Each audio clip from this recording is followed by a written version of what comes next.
Hello everyone welcome to my YouTube channel. आज मैं এটা নতুন ৰেচিপি লৈ আহিছোঁ আপোনালোকৰ মাজত। আপোনালোকে চাব মোৰ তামাল চাই গম পাইছেই আৰু আপোনালোকে চাওকচোন। মই ইয়াত মছলা কৰি লৈছোঁ, ধনিয়া পাত, আদা আৰু পিঁয়াজ, কেঁচা জলকীয়া।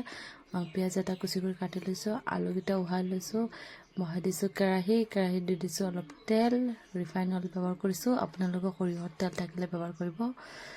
মই ৰিফাইন অইল ব্যৱহাৰ কৰিছোঁ আৰু আলু উহাকেইটা ৰাখিছোঁ যে এইখিনি ধুনীয়া কৰি পিচ কৰি কাটি লৈছোঁ। প্ৰথমে দি দিছোঁ পিঁয়াজকেইটা ৰঙা কৰি ভাজাৰ পিছত দি দিম আলু আৰু এই পেষ্টখিনি দি দিছোঁ। পেষ্টখিনি ধুনীয়া কৰি ভাজি হ'ব। পেষ্টখিনি ধুনীয়া কৰি ভাজি হৈছে, ৰঙা হৈ পেলাই চাওকচোন। আৰু এইখিনি মই দি দিম কাটি থোৱাখিনি আলুকেইটা ভাজিবৰ কাৰণে। এইকেইটা উহোৱা আলু ধুনীয়া কৰি উহাই লৈছোঁ আৰু চাওকচোন ইয়াত ধুনীয়া কৰি উহাই লৈ পেলাই দি দিছোঁ ভাজিবৰ কাৰণে। ৰঙা কৰি প্ৰথমে আলুকেইটা এনেকৈ উহাই ৰঙা কৰি ভাজিব। তৰকাৰীকেইটা ধুনীয়া কৰি মানে ঘন হয়, খাব বহুত ভাল লাগে। আৰু মই ইয়াত অলপ হালধি দি দিম, হালধি গুড়া দি দিছোঁ আৰু অলপ নিমখ দি দিম। ইয়াত আন্দাজ মতন দি দিব, আপোনালোক যিমান লোকে মানে তৰকাৰী বনাব সেই আন্দাজ মতন দি দিব। মই আন্দাজ মতন দি পেলাই ইয়াত ধুনীয়া কৰি লাৰি ভাজি লৈছোঁ আৰু এইখিনি ধুনীয়া কৰি ৰঙা হৈ গৈছে। চাওকচোন ধুনীয়া কৰি ভাজি হৈ আছে। অলপ 5 মিনিটমান ভাজি ল'ম আৰু ইয়াত মই পেষ্ট কৰা মছলাখিনি এড কৰি দিছোঁ আৰু ধুনীয়া কৰি মই ইয়াত ধুনীয়া কৰি আকৌ ভাজি ল'ম, শুকান কৰি ল'ম। মই ইয়াত ব্যৱহাৰ কৰিম জিৰা পাউডাৰ 1 চামুচমান আৰু জলকীয়া গুড়ি 1 চামুচমান। জলকীয়া গুড়ি ইয়াত দি দিম আৰু 1 চামুচ জিৰা পাউডাৰ দিয়া হৈছে। এই জলকীয়া গুড়ি 1 চামুচ। আপুনি জ্বলা কিমান খায় সেই আন্দাজ মতন জ্বলা দিব।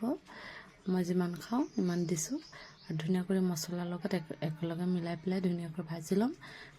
শুকান কৰি যেতিয়া হৈ যাব তেতিয়া মই জোলটো দি দিম বাৰু। ভাজি হৈ গৈছে চাওকচোন, ধুনীয়া কৰি ভাজি হৈ গৈছে।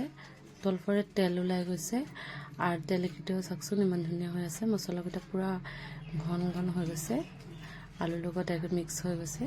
এতিয়া মই জোল দিয়া সময় আহি গ'ল। মই এতিয়া অলপ পানী এড কৰিম।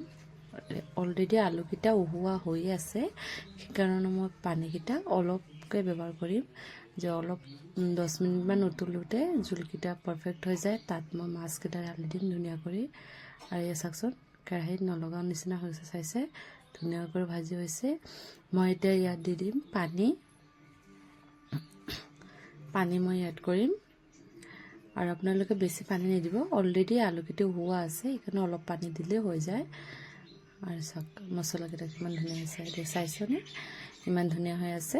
আলুৰ লগত পূৰা মিহি একেলগে লাগি গৈছে দেই, গাৰ লগত খানা হৈ গৈছে। চাওক এনেকুৱা ধুনীয়া কালাৰ হৈ গৈছে, পাৰফেক্ট। আৰু পিঁয়াজৰ তেল ওলাই পেলাই ধুনীয়া হৈ গৈছে।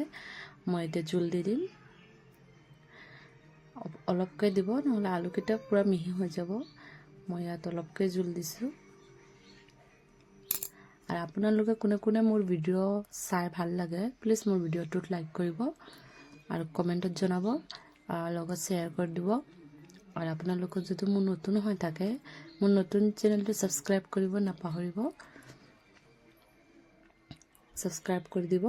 আৰু ধুনীয়া কৰি চাওকচোন 5 মিনিটমানৰ পিছত পূৰা উতলি গৈছে আৰু মাছকেইটা মই ইয়াত এৰি দি দিম এটা কৰি। মাছকেইটা এইটো ৰৈ মাছ দেই, মই ৰৈ মাছ ব্যৱহাৰ কৰিছোঁ আছে মাছৰ জোলত। আৰু আগত প্ৰথমতে মই ভাজি থোৱা মাছখিনিয়ে মই ব্যৱহাৰ কৰিছোঁ। মানে এটা কৰি মই জোলত দি দিছোঁ আৰু 5 মিনিটমান উতলি ল'ব। উতলাৰ পিছত মোৰ ৰেডি হৈ যাব গৰম ভাতৰ লগত মাছৰ জোল। এয়া চাওকচোন ঘনকৈ হৈ গৈছে মাছৰ জোলটো। আৰু আজি মোৰ ভিডিঅ'টো ইমানতে সামৰিছোঁ। ভাল লাগিলে প্লিজ লাইক কৰিব। বাই।